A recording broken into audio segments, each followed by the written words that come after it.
Somali History for Everyday Life, Episode 2. Maanta waa Ciid. Farxiya iyo dhammaan qoyskeeda aad ayay u faraxsan yihiin sababtoo ah maanta waa Ciid.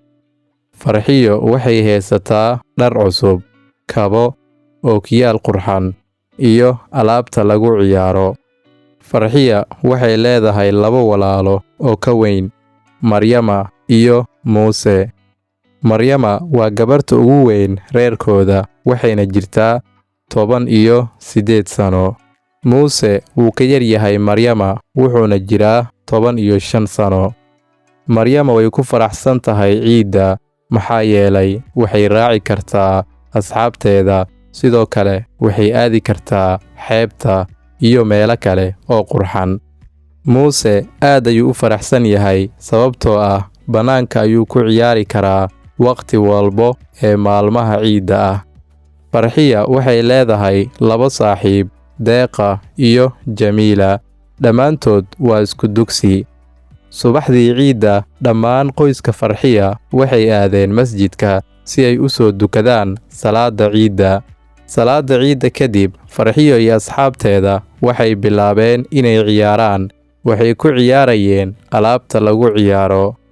Muuse iyo asxaabtiisa waxay aadeen bannaanka sababtoo ah waxay rabaan inay wadaan baaskiil, sidoo kale inay ciyaaraan tartanka orodka.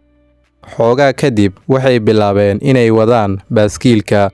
Muuse wuxuu rabaa inuu baro sida baaskiilka loo wado saaxiibkiis Saalax.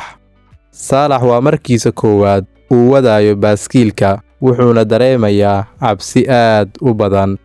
Laakiin asxaabtiisa waxay dhaheen hoostaada ha fiirin ee fiiri hortaada. Waa fudeed, waa wadi kartaa. 1 saac kadib, Saalax wuxuu bartay sida baaskiilka loo wado, aad ayuuna u farxay. Asxaabtiisa wuxuu dhahay, saaxiibayaal, waad mahadsantihiin. Maryama iyo asxaabteeda waxay qorsheynayaan inay booqdaan xeebta. Wax yar kadib waxay dalbadeen taksi, laakiin tagsigii wuu soo daahay. Maryama saaxiibteed ayaa waxay dhahday, waa inaan qaadannaa bajaaj, haddii kale waan daahaynaa sababtoo ah tagsiga wuu soo daahay, mana sugi karno. Dhammaan asxaabtii way aqbaleen inay raacaan bajaajta. Bajaajta waa nooc ka mid ah mootooyinka, waxayna leedahay 3 lugood. Halkii marna waxay qaadi kartaa 3 ilaa 4 qof. Bajaajta waxaa u isticmaalnaa sida tagsiga camal. Dadkana way jecel yihiin sababtoo ah waa raqiis, lacagta waana dhaqsi.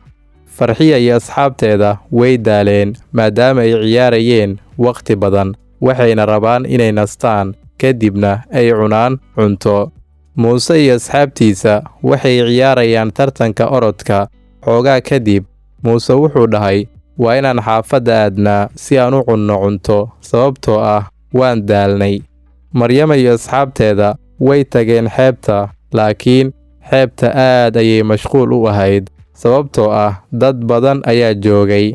Dadka badankood way jecel yihiin inay xeebta aadaan maalinta ciidda, sidaas darteed xeebta waa mashquul saa'id ah.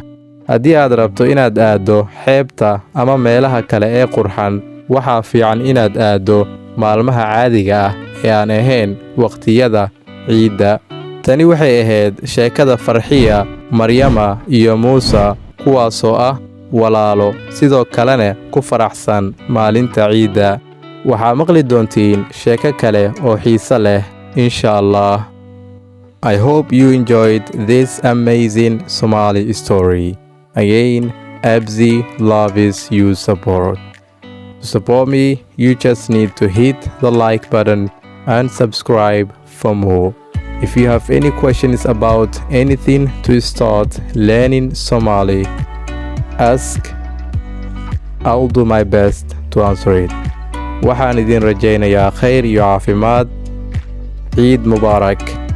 Nabadgelyo for now, and see you in the next lesson.